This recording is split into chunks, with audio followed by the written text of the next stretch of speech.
አርሰናልን ዜና በተመለከተ የምንጀምረው ያው ሪፖርት ነው ሮይተርስ ከዘገበው ዘገባ ይሆናል። ሮይተርስ ምንድን ያለው አርሰናሎች they are in seventh heaven with 3-1 win at Inter። ስለዚህ ያው ትላንትና በሳንሲሮ ላይ በተደረገው ጨዋታ ጣሊያን ድረስ ተጉዘው ሚላን ከተማ ላይ ኢንተር ሚላንን በሜዳው 3-1 ማሸነፍ ችለዋል። ጄሱስ ሁለቱንም ጎሎች ለአርሰናል ያስቆጠረው ተጫዋች ነው። አርሰናሎች ያው በቻምፒየንስ ሊጉ ምንም አይነት ጨዋታ ባለመሸነፍ 100% ሙሉን ጨዋታ በማሸነፍ አሁን በአንደኛ ደረጃ ላይ ይገኛሉ ማለት ነው። ስለዚህ አሁን ባለንበት ሰዓት ላይ ወይም ሌሎች ጨዋታዎች እስኪካሄዱ ድረስ ባለው ውጤት መሰረት አርሰናሎች ከ1 እስከ 2 ያለውን ደረጃ ይዘው እንደሚጨርሱ እርግጥ ነው። ከዛ በተጨማሪ ደግሞ ያው ኢንተር ሚላኖች ትላንትና በቻምፒየንስ ሊጉ በሳንሴሮ በሜዳቸው ማክሰኞ ዕለት በመሸነፋቸው ምክንያት ቀጥታ ወደ 16ቱ ቡድኖች ወይም ደግሞ 16ቱን ቡድኖች ከመቀላቀል ተገድበዋል። ስለዚህ ማክሰኞ ዕለት በተደረገው ጨዋታ ጋብሪኤል ጄሱስ ደብል ወይም 2 ጎል ነው ያገባው። ከዛ በተጨማሪ ደግሞ ያው ቪክተር ዮከረስ ለአርሰናል 3ኛውን ጎል በ84ኛው ደቂቃ ላይ ማስቆጠር ችሏል። ጋብሪኤል ጄሱስ በ10ኛው ደቂቃ ነበር የመጀመሪያውን ጎል ያገባው። ፔታር ሲዩቺክ እንደዛ መሰለኝ የምንለው እሱ ደግሞ በ18ኛው ደቂቃ ላይ ለኢንተር ሚላን ያቻነቱን ጎል ያስቆጠረ ቢሆንም ከዛ ጋብሪኤል ጄሱስ 31ኛው ደቂቃ ላይ ለአርሰናል መልሰው መሪነታቸውን የተቆጣጠሩበትን 2ኛው ጎል አስቆጥሯል። እንደነገርኳችሁ ደግሞ ቪክተር ዮከረስ 3ኛውን ጎል በ84ኛው ደቂቃ ላይ ነበር ያገባው ትላንትና። ስለዚህ ሚኬል አርቴታ ከጨዋታው በኋላ ለአማዞን ፕራይም በሰጠው ጋዜጣዊ መግለጫ መሰረት በቡድኑ በጣም ኮርቻለሁኝ አም ቬሪ ፕራውድ ኦፍ ዘ ቲም በማለት ነው የተናገረው። ከጨዋታው በኋላ ተነጋግረን ነበር ነው ያለው። የተለየ ብቃት ወይም ደግሞ የተለየ ፐርፎርማንስ ያስፈልገናል ተባብለን ነበረ። ያንንም ነው ዛሬ ያደረግነው። ዛሬ ጨዋታችን ሌላ ደረጃ ላይ ነበር ወይም ደግሞ we went to another level በማለት ነው የተናገረው። ከዛ ሚኬል አርቴታ ሲቀጥል ያንን ምርጥ የሆነ አቋም በሳንሴሮ አውሮፓ ላይ ካሉ ምርጡ ቡድኖች መካከል ያንን ማሳካት የተለየ ነገር ነው ብሎ ነው እንግዲህ ሚኬል አርቴታ ትላንትና ቡድኑ ባሳየው አቋም ደስተኛነቱን የገለጸው። ከዛ ሚኬል አርቴታ ያው ስለ ጋብሪኤል ጄሱስ ተጠይቆ ነበረ። ጋብሪኤል ጄሱስ የማይታመን ተጫዋች ነው በማለት ነው የገለጸው። እሱ ጭራሽ ከባባድ ቡድን ወይም ትላልቅ ቡድን በገጠምን ቁጥር የእሱ ሜዳው ላይ ኮምፈርተብል ወይም ደግሞ ሜዳው ላይ ተመቻችቶ የመጫወቱ መጠን ይጨምራል ነው ያለው። the bigger the game the more comfortably he plays። ስለዚህ በጣም ትልቅ ቡድን በገጠሙ ቁጥር ጭራሽ ጋብሪኤል ጄሱስ እንደ ትንሽ ቡድን ቀሎት እንደሚጫወት ነው እየገለጸ ያለው። ስለዚህ ማን ኦፍ ደ ማች ወይም ደግሞ የጨዋታው ምርጥ ተጫዋች ሽልማት ይገባዋል በማለት ነው የገለጸው። ስለዚህ ከሚኬል አርቴታ አረፍተ ነገር የምንረዳው ማን ኦፍ ደ ማች ሽልማቱ ለጋብሪኤል ጄሱስ እንደደረሰው ነው። ስለዚህ የአምናው ለየፍጻሜ ውድድር ተፋላሚ ኢንተር ሚላኖች ያው አሁን 13 ነጥብ ነው ያላቸው። በተከታታይ 3 ጨዋታዎችን ተሸንፈዋል። እናም በደረጃ ሰንጠረዡ ላይ በቻምፒየንስ ሊጉ 9ኛ ደረጃ ላይ ነው የሚገኙት። ስለዚህ ይሄ ደግሞ ቀጥታ 16ቱን ክለቦች እንዳይቀላቀሉ እንዳደረጋቸው ነው የሚገልጸው። ከዛ በተጨማሪ ያው በድጋሚ ይሄ የሮይተርስ ዘገባ የሚያወራው ጋብሪኤል ጄሱስ ከ6 ያርድ ቦክስ ወይም ደግሞ ይሄ ከፍጹም ቅጣት የምትመምቻ ክልሉ ውጪ ጎሉን ማስቆጠሩን እሱንም ለመግለጽ ፈልጓል ማለት ነው። ከዛ ስለ ኢንተር ሚላን ዲፌንደር ወይም ተከላካይ አሌሳንድሮ ባስቶኒ ያወራል። ሳካን እሱን ስለ ጎዳው እየገለጸ ነው ያለው። ከዛ በተጨማሪ ግን ያው በቃ በትናንትናው ጨዋታ ላይ አርቴታ በትላንትናው ጨዋታ አይደለም ቅዳሜ ሲጫወቱ አርሰናሎች ሚኬል አርቴታ 7 ተጫዋቾችን ቀይሮ ነበር። ኖቲንጋም ፎረስትን ገጥመው 0-0 የወጡበት ጨዋታ ትዝ ይላችኋል አይደለ? ከዛ ግን የትላንትናው ጨዋታቸው አርሰናሎች ለሴሪያው መሪ ቡድን በጣም ከባድ መሆናቸውን ያሳዩበት ጨዋታ ነው በማለት ነው እንግዲህ ይሄ ዘገባ የሚገልጽልን። አሁን ደግሞ ከሮይተርስ ወጥተን ወደ ዘ ኢንዲፔንደንት ዘገባ ነው የምንሄደው። ዘ ኢንዲፔንደንት ያው ቪክተር ዮከረሽ ትላንትና 3ኛ ጎሉን ማስቆጠሩ ላይ ነው ያተኮረው። አርዕስተ ዜናው ቪክተር ዮከረሽ ስኮርስ third goal to secure points for Gunners in Milan። መድፈኞቹ በሚላን ነጥብ ይዘው እንዲወጡ ያረጋገጠ 3ኛውን ጎል አስቆጠረ የሚል አርዕስተ ዜና ነው ያለው። ስለዚህ ያው በድጋሚ የሚያወራው አርሰናሎች እስካሁን ድረስ ምንም አይነት ጨዋታ እንዳልተሸነፉ ነው። መድፈኞቹ ኢንተር ሚላን ድረስ ሄደው 3-1 ማሸነፋቸውን በድጋሚ ያወራል ማለት ነው። እሱ ብቻ ሳይሆን የአርሰናል ተከላካይ መስመር የሚኬል አርቴታ ቡድን በተለይ በሁለተኛው ግማሽ በጣም ጠንካራ እንደነበረና ዘግተው እንደተጫወቱ ነው እዚህ ጋር እየገለጸ ያለው። ከዛ በተጨማሪ ደግሞ ቪክተር ዮከረሽ ከተቀያሪ ወንበር ተነስቶ ያው ጨዋታው ሊጠናቀቅ ሲል 3ኛ ጎል የሚሆነውን የአርሰናልን ግብ እንዳስቆጠረ ነው እዚህ ጋር እያወራንልን ያለው ማለት ነው።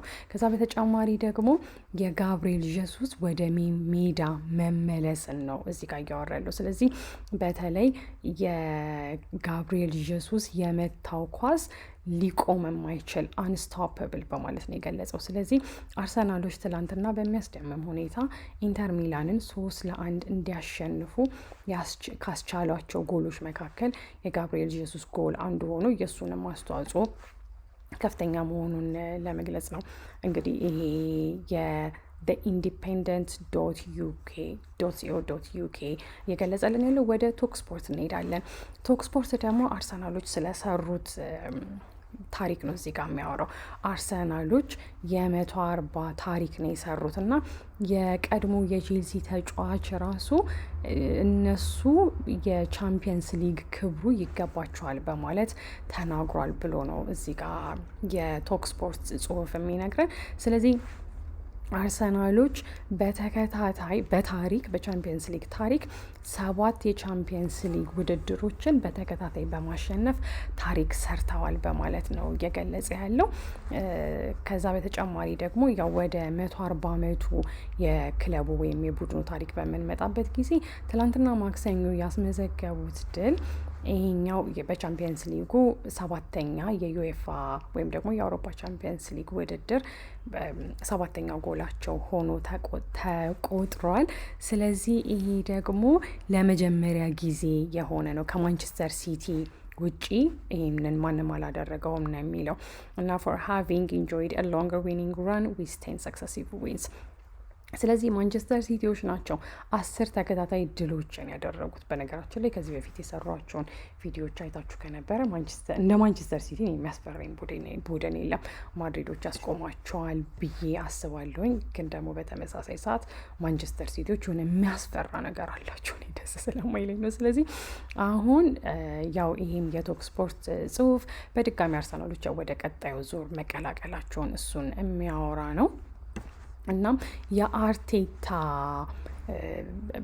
የአርቴታ ቡድን ወይም ደግሞ የአርቴታ ተጫዋቾች በፕሪሚየር ሊጉ ያው በ7 ነጥብ ልዩነት የፕሪሚየር ሊጉ የደረጃ ሰንጠረዥ አናት ላይ መቀመጣቸውን ነው የሚገልጸው። በካራቦ ካፕ ግማሽ ፍጻሜ ጨዋታ ደግሞ የመጀመሪያውን ዙር ቼልሲን 3-2 ነበር ያሸነፉት አይደለ? ጋናቹ 2 ጎል አግብቶ በዛም አድቫንቴጅ እንዳላቸው ነው የሚገልጸው። ምክንያቱም በሜዳቸው ቼልሲን ያስተናግዳሉ አይደለ? ፌብሩዋሪ 6 ላይ መሰለኝ በፈረንጆቹ የሚካሄደው። ስለዚህ ለማንኛውም ይሄኛው በተለይ የድሮ የቀድሞ የቼልሲ ተጫዋች ጆ ኮል ምንድን ያለው አርሰናሎች አሁን እያደረጉት ያለው ነገር በጣም የሚገርም ነገር ነው ያለው። ኢትስ ኢንክሬዲብል ዋት ዜር ዱዊንግ የሚያደርጉት ነገር በጣም የሚገርም ነው። እናም አሁን በዚህ ቻምፒየንስ ሊጉ ባለበት ደረጃ ላይ ወይም አሁን ገና በተመደቡበት ቡድን አደል እየተጫወቱ ያሉት። በዚህ ደረጃ ላይ ካየኋቸው ቡድኖች መካከል ጠንካራው ቡድን አርሰናል ነው በማለት ነው የገለጸው እና ይህንን የሚያዩት ከረዥም ጊዜ በኋላ ነው በማለት ነው የገለጸው። I've seen at this stage of the tournament for a long time በጣም ለረዥም ጊዜ ካዩት በማለት ተናግሯል። ስለዚህ አሁን ይህንን የገለጸው ጆ ኮል የአርሰናል የቀድሞ ተጫዋች ሁላ አልነበረም፣ የቀድሞ የቼልሲ ተጫዋች ስለሆነ ነው። ስለዚህ ምንድን ነው ጆ ኮል ያለው ጭራሽ የእነሱ አመት ሊሆን ይችላል ብዬ ገምታለሁኝ። እስቲ ስኳዱን ተመልከቱት ነው ያለው። እና በዛሬው ጨዋታ 7 ተጫዋቾችን ቀይረዋል። እናም ወደ ሳንሴሮ ተጉዘዋል እና እንደዚህ አይነት ብቃትም አሳይተዋል በማለት ነው እንግዲህ ጆ ኮል የተናገረው። ከዛ በኋላ ይሄ የቶክ ስፖርት ጽሁፍ በድጋሚ እየነገረን ያለው ምንድን ነው ትላንትና ማታ የአርቴታ የፊት መስመር ተጫዋቾች ምርጥ የሚባለውን ፊታቸውን አሳዩ ነው ያለው። አርቴታ ስትራይከርስ ሾድ ዴር ቤስት ፌስ በማለት ነው የተናገረው። እና አሁን በቃ ጭራሽ እንደዛ ሲል ምን ማለቱ ነው? ይህ የቶክ ስፖርት ጽሁፍ ሁሉም ጥሩ አቋም ላይ ነው ያሉት። በቃ ሁሉም መስራት እንደሚችሉ፣ ጥሩ መጫወት እንደሚችሉ፣ ማግባት እንደሚችሉ አሳዩ። ስለዚህ አሁን የሚኬል አርቴታ ጭንቀት ምንድን ነው? ማንና መመርጠው የሚለው ነው በማለት ነው እንግዲህ የጽሁፍ የሚነግረን። ስለዚህ በአሁን ሰዓት ላይ የአርቴታ ችግር የሚሆነው ብዙ ምርጫዎች ወይም ብዙ አማራጮች ስላሉት ማንን ልምረጥ የሚለው ነው በማለት ነው የገለጸው። ከዛ በተጨማሪ ያው መድፈኞቹ እሁድ ዕለት በፕሪሚየር ሊጉ ማንቸስተር ዩናይትድን ያስተናግዳሉ። ስለዚህ በአሁን ሰዓት ላይ ጋብሪኤል ጄሱስ አግብተዋል፣ ቪክተር ዮከረስም ሁለቱም አግብተዋል። የትላንቱ የማክሰኞ ብቃታቸውን የምንመለከት ከሆነ በማለት ነው የተናገረው። ስለዚህ ከሁለቱ ለመምረጥ ሊያስቸግረው ይችላል። ነገር ግን ይላል አሁን ከጋብሪኤል ጄሱስ ጋር ሲያነጻጽረው ያው ዮከረስ ትንሽ he appeared to have made the starting spot his own። ስለዚህ ይሄ ስታርቲንግ ስፖቱን ወይም የመጀመሪያ ተሰላፊ መሆኑን የራሱ ያደረገው ይመስላል ቪክተር ዮከረስ ብሎ ነው ይሄ የቶክ ስፖርት ዘገባ የሚያወራልን። ነገር ግን ይለናል አሁን እሱ ባለፉት 5 ጨዋታዎች ላይ ተቀይሮ እየገባ መሆኑ ምናልባት አጠያቂ ነገር ሊያደርገው ይችላል በማለት ነው የተናገረው። ስለዚህ በትላንትናው ጨዋታ ሪፖርቶች እንደሚነግሩን ከሆነ ጋብሪኤል ጄሱስ ነው የመጀመሪያ ተሰላፊ የነበረው። ስለዚህ በዚህ ጨዋታ ቪክተር ዮከረስ ተቀይሮ ነው የገባው። እናም በዚህ ውሳኔው ሚኬል አርቴታ ትንሽ የመጠራጠር ስሜት ወይም ደግሞ ላይሰማው ይችላል። ወይም ደግሞ ምን ማለት ነው የወሰንኩት ውሳኔ ትክክለኛም ነው ብሎ ሊያስብ ይችላል ነው የሚለው የቶክ ስፖርቱ ዘገባ። ምክንያቱም ጋብሪኤል ጄሱስን የመጀመሪያ ተሰላፊ ያደረገው ጋብሪኤል ጄሱስ ደግሞ ልክ ሚኬል አርቴታ እንደጠበቀው ጎሎችን አስቆጠረ። ስለዚህ ምናልባት ሚኬል አርቴታ ትክክለኛ ውሳኔ ነው የወሰንኩት ብሎ ሊያስብ ይችላል ብሏል። ከጨዋታው በኋላ ጎሉን ያስቆጠረው ጋብሪኤል ጄሱስ ምን በማለት ነው የተናገረው? ህልም የሆነ ምሽት ነው በማለት ነው ያወራው። ከዛ ይቀጥላል እግር ኳስ መሆን ሁል ጊዜ እመኝ ነበር ወይም አለም ነበረ። ልጅ እያለሁኝ ብዙ የሴሪያና የጣሊያን እግር ኳስ እከታተል ነበረ። ስለዚህ እዚህ መሆን፣ በዚህ ስቴዲየም ውስጥ መሆን፣ እዚህ 2 ጊዜ ተጫውቻለሁኝ እና እዚህ ደግሞ ጎል ማስቆጠር ልክ ከአይኔ እንደሚወጣ እንባ ነው። ምክንያቱም እዚህ መሆንን ሁሌ አልሞ የነበረ ስለሆነ ነው። ስለዚህ አዎ ክብር ለኢየሱስ ክርስቶስ በማለት ነው የተናገረው። ኢትስ ኦል ደ ግሎሪ ፎር ጂሰስ፣ ክብሩ በሙሉ ለክርስቶስ ይገባዋል የሚል ትርጉም ሊኖረው ይችላል። ከዛ በተጨማሪ ጋብሪኤል ጄሱስ ምን በማለት ነው የተናገረው? ያው ጨዋታው በተለይ ከኢንተር ሚላን ጋር ስትጫወት ሁል ጊዜ ከባድ ነው የሚሆነው። ባለፈው የውድድር አመት እዚህ መተን ተሸንፈናል። እናም ልክ እንደ ዛሬው ምሽት ከባድ ጨዋታ አድርገን ነበረ። ነገር ግን ዛሬ ከነሱ በተሻለ ተጫውተናል ነው ያለው። እነሱን ተቆጣጥረናቸዋል። ግልጽ ነው እነሱ ትልቅ ወይም ደግሞ ከላይ ያሉ ቡድኖች ናቸው ወይም ከባድ ቡድኖች ናቸው። በጣም ብዙ ትላልቅ ተጫዋቾች አላቸው። ከዛ ወደፊት ይሄዳሉ ወይም ያጠቃሉ። በሜዳቸው ነው የሚጫወቱት። ነገር ግን በስተመጨረሻ እኛ ጎል አስቆጠረን፣ 3 ነጥብ ማገኘን፣ የፈጠርናቸው እድሎች። ስለዚህ ያው ነው በማለት ነው የመለሰው ጋብሪኤል ጄሱስ። ሲቀጥል ምንድን ነው ያለው? አሁን ጥሩ ስሜት ውስጥ ነው ያለሁት ወይም ኢትስ አን አሜዚንግ ፊሊንግ ነው። ነገር ግን አሁን መቀጠል እያደረግን ያለውን ነገር መቀጠል አለብን። ምክንያቱም ኦቨር ደ ዊኬንድ ነው ያለው ወይም ዋን ኢን ደ ዊኬንድ ሌላ ከባድ ጨዋታ ሰንበት ላይ አለን በማለት ነው የገለጸው። ያው ማንቸስተር ዩናይትድን አርሰናሎች የማይክል ካሪክን ማንቸስተር ዩናይትድ ይገጥማሉ አደለ በኤምሬትስ እሁድ ዕለት። ስለዚህ ጋብሪኤል ጂሱስ አሁን ደግሞ ትኩረታችንን ወደዛ ማድረግ አለብን ብሎ የተናገረው ለዛ ነው። ምክንያቱም በአሁን ሰዓት ላይ ማንቸስተር ዩናይትዶች በኦልድ ትራፈርድ እንግዲህ ማንቸስተር ሲቲ ያሸነፉት 2-0 3-0 ሊሆን ነበረ። ከዛ ወደ አልጀዚራ ዘገባ እንሄዳለን። ወደ አልጀዚራ በምንሄድበት ጊዜ ያው አልጀዚራ ሊያተኩር የፈለገው አርሰናሎች ወደ ቻምፒየንስ ሊጉ ቀጣይ ዙር ማለፋቸውን ነው።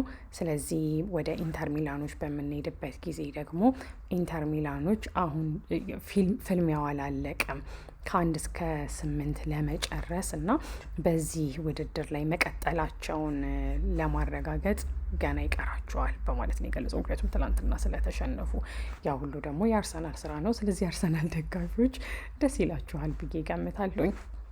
ስለ አርሰናል የመጨረሻ ዛሬ ዜናችንን የምናየው ከኤስፔን ይሆናል። ስለዚህ የኤስፔን ዘገባ የቻምፒየንስ ሊግ መሪዎቹ አርሰናሎች ወደ ሚላን ተጉዘው የአውሮፓ ጉዟቸውን ቀጥለዋል በማለት ነው የተናገረው። ስለዚህ የሚኬል አርቴታ ሳይድ ወይም የሚኬል አርቴታ ቡድን ከመጨረሻ ከሚቀሩት 16 ቡድኖች መካከል የመጀመሪያ መሆኑን አረጋግጧል በማለት ነው እንግዲህ ይሄ የኤስፔን ዘገባ የሚነግረን። ስለዚህ ማን እንዳገባ ማን እንደቀረ ነው እያወራ ያለው። ወደ አርሰናል ቤት በምንመጣበት ጊዜ አሁን እዚህ ጋር ስለ ጉዳትም ነው እያወራ ያለው። ስለዚህ ለምሳሌ ሂንካፔ በጉዳት የለም። አሁን በፈረንጆቹ መጨረሻ ሌት ጃንዋሪ ይላል። ለምሳሌ ዛሬ ጃንዋሪ 21 ነው። የዚህ የፈረንጆቹ ወር 21ኛው ቀን ላይ ነን ያለ ነው። ስለዚህ ይህ ወር 31 ቀናት አሉት እና ምናልባትም የሚቀጥለው ሳምንት መጨረሻ ላይ ሊመለስ ይችላል በማለት ነው የገለጸው። ሞስኬራም በድጋሚ በጉዳት ላይ፣ ስለዚህ በፈረንጆቹ ጃንዋሪ ላይ ነን አላልኳችሁ፣ መሀል ቀጣዩ ወር በፈረንጆቹ ቀጣዩ ወር መሀል ላይ ይመለሳል። ካላፊዮሪም ያው ምናልባት የሚቀጥለው ሳምንት መጨረሻ ላይ ሊመለስ ይችላል፣ እሱም በጡንቻ ህመም ምክንያት። ከዛ ደግሞ ማክስ ዶማንም እሱም በድጋሚ ምናልባት በፈረንጆቹ በቀጣዩ ወር መሀል ላይ ሊመለስ ይችላል በማለት ነው የተናገረው ማለት ነው። ስለዚህ የአርሰናል ዜናችን የዛሬው ይህንን ይመስላል።